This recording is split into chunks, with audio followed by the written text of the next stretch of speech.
This interview was originally recorded for the Steve Hatherly Show on TBS EFM.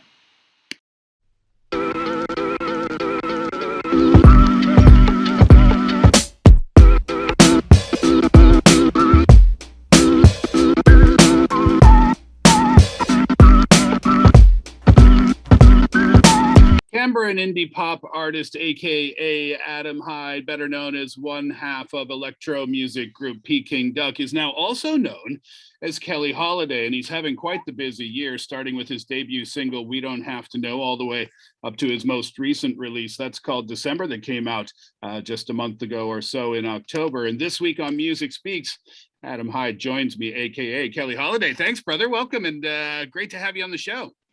Thank you so much for having me, man. It's a pleasure. What time we're in? Relatively the same time zone, I think, aren't we? I'm here in Yeah, Korea. I'm in Los Angeles currently, and it is now 7:42 p.m. What time is it there? I think we're around lunchtime here. Oh, beautiful. So I'm a bit ahead. Are you a full-time resident of LA now, or are you just there to shoot some videos and stuff? I am. I'm a full-time resident. I've been here for about 2 years now, just working on music, and yeah, it's been really fun, man. It's a different world compared to Australia, in many ways, but I love it for all its weirdness, quirkiness, and exciting. The exciting nature of it all really is quite capturing, you know. You started out with Peking Duk in Canberra. Tell us a little bit about the Canberra music scene, if you could. For sure, man. So Canberra is the capital of Australia. It's a very small town. And when we were coming up, it was really well known for its dance music culture. It had a big electronic music scene, a lot of nightclubs actually that world famous DJs like Skrillex and Deadmau5 would make sure that they stopped by Canberra, and they'd even do some shows for free there because the scene there was really thriving. So me and my friend Ruben, we kind of wanted to start making music like that. So we did. We got some gear and started playing with synths, and then before we knew it, we were playing shows around the country, and then I guess around the world. And actually, our first international show ever was in Busan in Korea. Oh, get out! I was going to ask you later about trips to Korea. What year was Yeah. that? What year was that you guys were here? Oh man, that would have been 2012, I'd say. Wow. Long time ago, man. Long time. It was great. It was a great time. Now you relocated to LA. The music scene there is obviously very well established and very well known. Does it feel different making music in LA than it does making it in Canberra in Australia, or is it the same kind of creative process?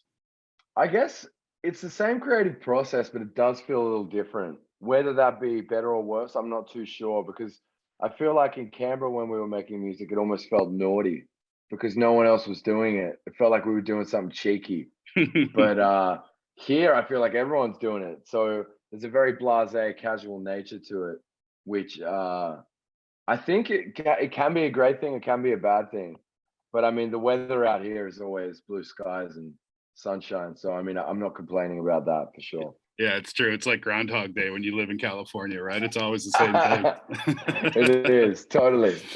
So let's talk about Keli Holiday and the idea from where it came from. Now, I did some reading, and I understand that you, with Ruben and Peking Duk, just did a big North American tour at the time. You had also said in another interview that you had gone through a bit of an unpleasant breakup at the time. But give us some more details, if you could, about where Keli Holiday came from in the beginning.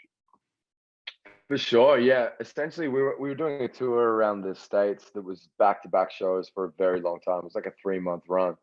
And afterwards, I was just kind of, I don't know, feeling pretty run down, which is normal, but I felt that I had something to, create from the experience. So when I got back home to my little apartment in Sydney, I just bought this small guitar, and I decided, hey, everyone else was going on holiday in the team, and I was kind of like, I don't know. I feel like there's something I have to get out here. And I started jamming on the guitar and just creating these songs that were very different to the kind of music we were creating for Peking Duk. And it just came out of me, as corny as it sounds. And before I knew it, I had a demo tape of the album.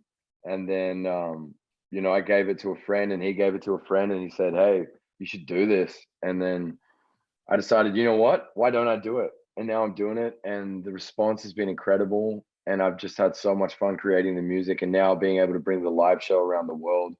I did a show in LA last week, which was incredible. I'm doing a show in New York City this Wednesday, and then I'll be taking it to Australia and hopefully to Korea very soon as well. It's been a ball, man. Back to Korea again, yeah. Hopefully, I'll come back to you sharing that music with your friend, the songs that you wrote, for this project outside of Peking Duck. But I wanted to ask you this first: is this something that you kind of always wanted to do, always had in the back burner? You started Peking Duck over a decade ago now. Has this always been something in the back of your mind, or was it just the context of the situation in the moment where you thought, like you said, I got to get this out of me now? That's a great question, man. I think it was subconsciously always there, lying under the surface, and I never really scratched the surface because there was never any need to. We were so busy with Peking Duck, I never thought there would be any need to create anything of any other style or nature. Mm. So then I guess, yeah, you're right. Once I was put in that position and my mind was in that space after being run down from the tour and just kind of feeling down in general, it felt right to just explore that in that moment. And that's how it came together for sure. Did you did you have to talk to Ruben about it? I wondered this, because like I talked to Angus Stone recently, Dope Lemon. I don't know if you guys are That's my friends or not. boy. No, is it Yeah, really? he's my friend. Yeah. I had a lot of fun talking to Angus, but he was saying that, you know, doing stuff as Dope Lemon versus doing stuff with Julia, even though he loves doing stuff with Julia, I think the way he put it was it allowed him to put both hands on the wheel. Is that kind of how you feel as well? And again, I want to know, like, is this a discussion you had with Ruben? Like, hey, bro, is it okay if I go off and kind of do my own thing, or how does that work? Totally. No, it's a great question, man. I one day I hit him up and I was like, "Hey, dude, I've been working on all this music." I sent him a link to a folder with about 12 demo songs. I said, "I got to do this. I got to pursue this. I don't know. Like, I don't even know if I'm going to release it or not, you know?" I just felt like I was cheating on him for a bit, I guess, That's why I because wanted to ask we'd the only question. Yeah. yeah, we'd only ever written music together all our lives since we were little kids when we met at the skate park. So then I couldn't hold it from him, so I sent him this long email kind of saying, "Hey, dude, I've got to get this out of me. Don't know if I'll release it, but I just wanted to let you know." And he replied immediately and said, "Oh my God, thank you for bringing this up, dude. I've been waiting to like work on some other stuff. This is so Mm, exciting." So I was met with open arms, which is great. And then that encouraged me to kind of not to feel sheepish about sharing what was inside of me at all. And that shows in the album that comes out in January. It's a really personal insight into how I was feeling at that time with relationships and life in general and friends dying and the highs and lows of everything to do with life, I guess. But like Angus said, now having that feeling of having both hands on the wheel, full control. I've directed most of the videos and I've, done most of the styling and sort of figured out the right shots for the press shots and come up with all the artwork for the singles and really steered the direction of every single song, like written and produced alongside of Kimberly. It's been a very new and exciting process having both hands on the wheel, like Angus said. does that affect? I'm sure it does affect, but how does that affect making music with Peking Duck now? Because you guys had that great new song "Chemicals" come out this year. Congratulations on that, by the way. Thank you. But does it feel different now? Because, to use that relationship context again, it's like you said, Ruben, we love each other, but maybe we should see other people a little bit. But we're all, but we're also going to stay together. So, Yeah. you know what I mean? So Yeah. does it feel We're in the like same? a open relationship now. Yeah. Yeah, it's funny, man. It's great because me and Ruben have so much music in the bank that we're waiting to release. We're finding the right feature artists at the moment, and we have what I think is our best work to date that we're gonna unleash on the world early next year. Um, I think that I think in general it's just been a very strange time in the world. Obviously with the pandemic, a lot of racial issues, there's been a lot of unrest for good reason. And I think that from that, nothing is really surprising anymore. So everything just feels weird now in a Mm, way. mm. And me and Ruben are always, we're best friends first and foremost. So I don't think anything could get in the way of the way that we work together or the way that we are together. And I think that's the most important thing there. You wrote 12 songs in about 4 weeks. Mm, You did have a lot. yeah. You did have a lot inside you. Did that just? Did that just? I mean, you just sat down and you said, "Okay, I'm going to take a month," and this is, or did it just flow and you couldn't even control it? Yeah, it just flowed, man. Like I had this, I wish I had the guitar here. It's a friend. This tiny, it's like this little terrible guitar, terrible acoustic. And I remember hearing how Keith Richards used to record like for Jumpin' Jack Flash and a lot of the Stone songs. He'd record acoustic into an old tape recorder, but double record it so it was overdriven and all this kind of stuff. So I started just playing these guitar riffs and then kind of throwing it through my computer and overdriving it, being heavily inspired by Joy Division, New Oh yeah. Order. Oh, it's got a. The And songs have a real '80s synth pop sound to them. I hear like David Byrne. yeah, I hear David Byrne in there too. oh, I love that. I love that. That's a Yeah. huge compliment. Thank you. So I mean, it happened. And before I knew it, there was 12 songs there. And I'd never really felt that way before. I was never like, whoa, oh, that all just happened. I always was very conscious and aware of what I was working on. But this time it just kind of came out. And I guess that's why I was like, I'm not going to release it because it's so not personal, but I mean, it was personal, but it's just like, I don't know. I was like, what's the use of me releasing this? But all my close peers in the music industry were like, dude, you got to put this out. Mm. So, here we are. Those 12 songs were like 12 therapy sessions, maybe. Yeah, totally. I think it was probably one of the most cathartic, situations I've ever put myself through was sitting Mm. down and just writing music on this banged up old guitar.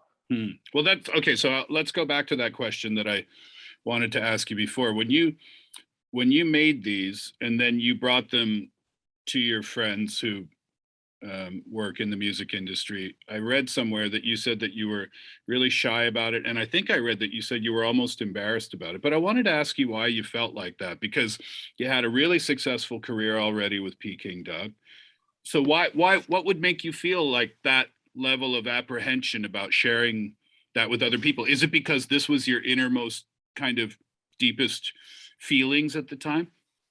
Totally, man. You just hit the nail on the head. I guess that's why I was embarrassed in a way. It was kind of like, as especially as dudes, as males, especially in Mm, Australia, growing up in Australia, it's not very normal to kind of really say how you feel. You know what I mm, mean? yeah.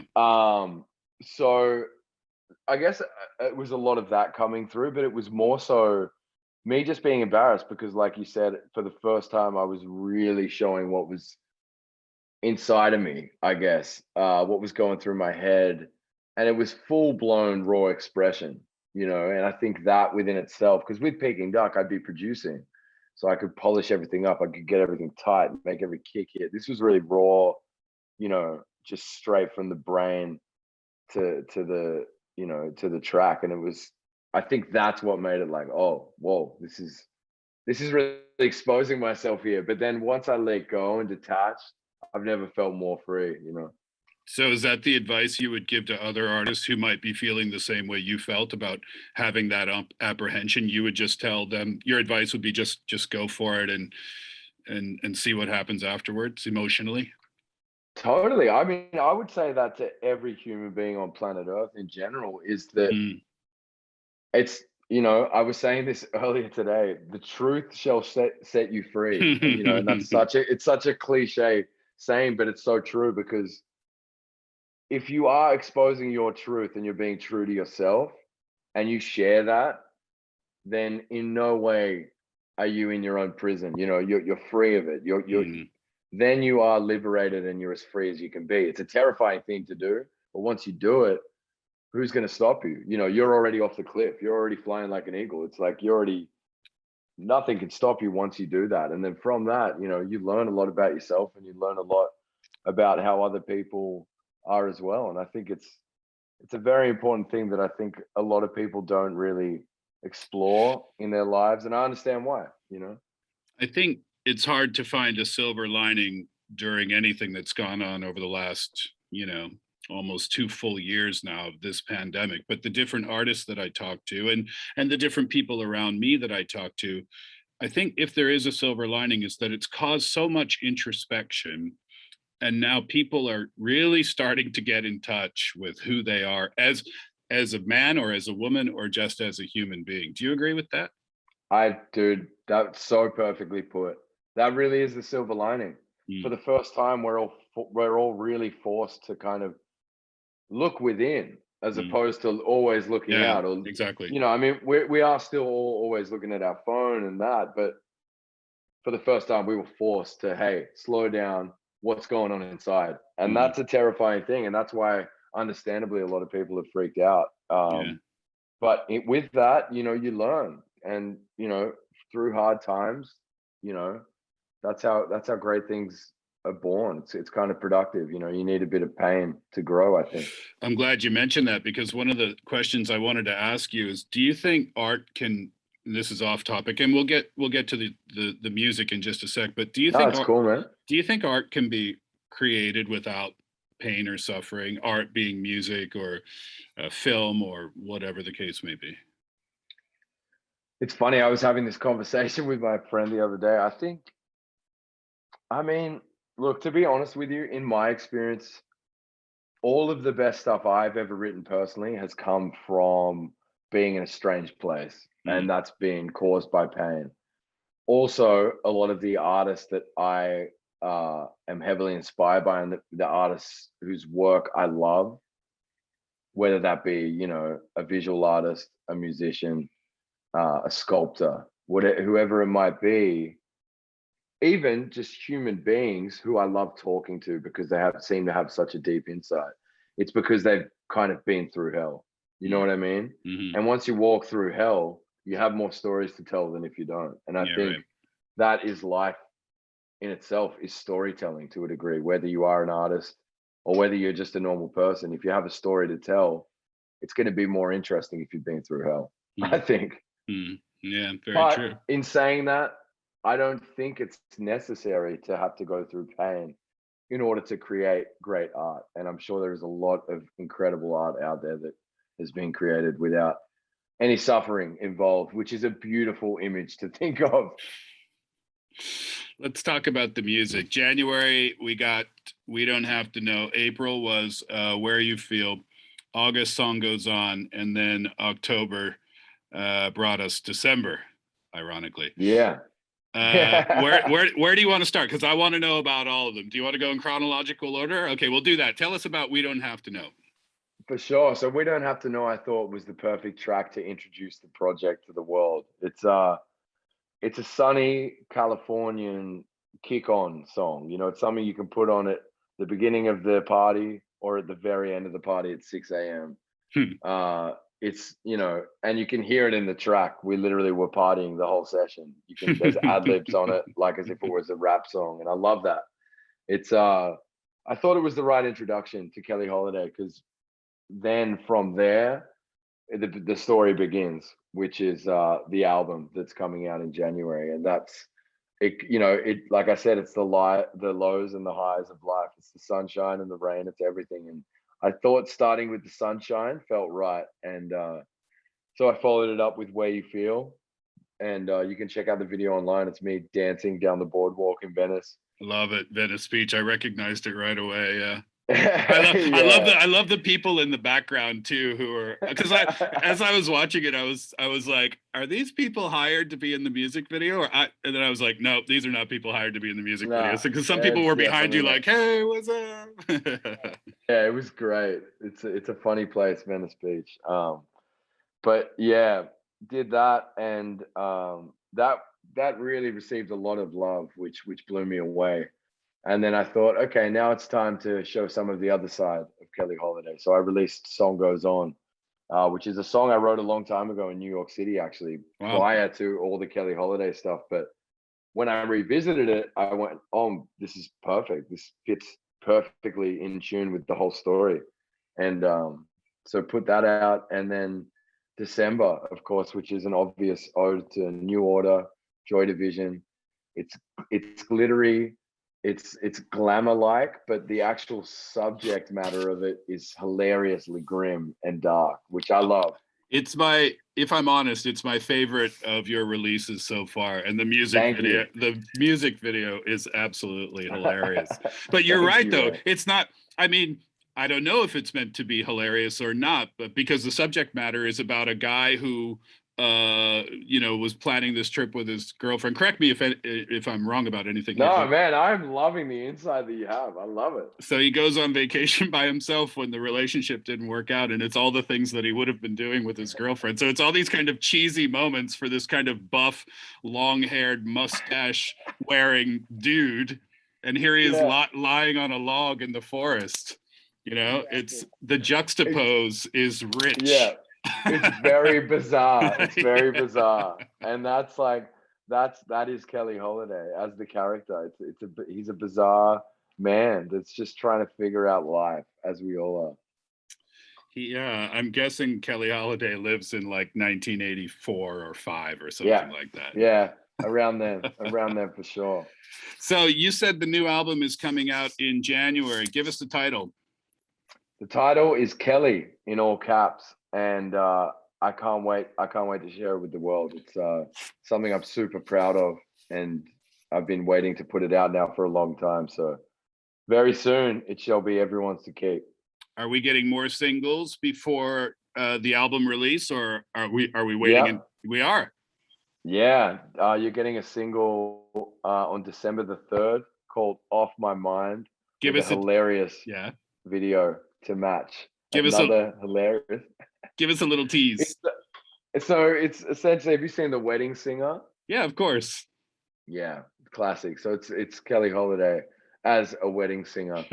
But he's also very bitter about singing at a wedding because the wedding reminds him of, failed relationships and such. So it's same old Keli up to his old tricks. It's almost like you're making an individual but yet collective film with each of these. Yeah, that's it. Totally. That's it. Yeah, you nailed it. 100%, man. Why not?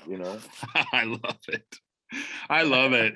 And I totally get it. I mean, I'm not an artist myself, but you have Ruben and you have Peking Duk, and that's one thing, but then you get to go and explore yourself and just have fun and make cool music at the same time. Dude, that's awesome. I'm excited for you. Dude, thank you, man. It really means a lot. Thank you. So what's the plan now? You guys, Peking Duk, you guys have a show coming up in mid to late November, correct? Yeah, we've got a big run of shows. Yeah, big run of shows all across Australia and New Zealand, and hopefully coming over to Korea. I think around July, maybe next year. So we'll keep you posted on that. Fantastic. Come and visit us in the studio if you do, of course. Definitely. Are you guys in Seoul? Yeah, we're in Seoul. Smack dab in the middle. Love it. Yeah. Well, awesome, man. The album is coming out in January. It's called Keli from Keli Holiday. The tunes, the singles, go online. You can find them there. Go to YouTube and you can watch the music videos as well. They are absolutely fantastic. We Don't Have to Know that was January. Where You Feel, song goes on, and then December is out as well. Adam, what a treat to talk to you, man. Best of luck to you. And again, when you head over here to Korea, come and hang out in the studio and we'll have a longer chat. Man, 100%. I would love that. It's been a lovely conversation, Steve. Thanks for having me. Awesome. Cheers, bro. Thank you, man. Big love. Maybe one of the shorter interviews you'll see on Storytime, but that didn't take away from my enjoyment of chatting with Adam. What a wonderful treat that was. Not only insight into what it means to be an artist, but also just a look inside of what it means to be Adam Hyde. Once again, thank you to him and all the success in the future. Hope you enjoyed that interview. Don't forget, hit subscribe, hit like, hit that notification bell, and leave a comment below, and I'll see you back for the next one.